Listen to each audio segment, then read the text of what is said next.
of the equation. And that's what they'll do. And so when people start engaging in these necromantic rituals and other stuff, and they start to seek the embodiment of these celestial ones, they can get these things on them and in them, and they can't contain them.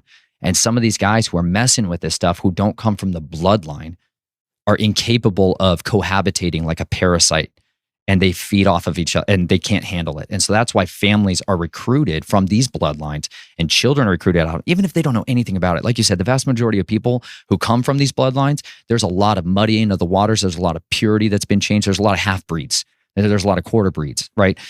There's a lot of people that don't know this stuff, and they start to get into lesser magic, and all of a sudden it's like the doors of everybody open to them. But that's why. It's because they can host these things better.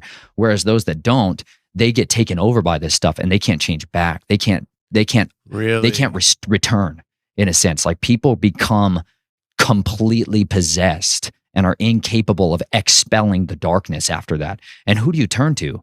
You're going to go to the Catholic guy who's all into the same thing that you're into, Like, most people don't understand what a real deliverance is required for somebody that has gone down this far down, where they are consuming people. Like, that's a deep, devastating psychological, spiritual shock, physical, your liver, like the health. This is why I'm huge into health, because I've physically had to try to find ways to help people who have done all of these things. Like, the consumption of human blood does horrific things to the human body. And this is a major practice within this. These families do drink blood. That's why we have these vampire class of people. It's not some kind of myth. People consume blood in order to extend their life force.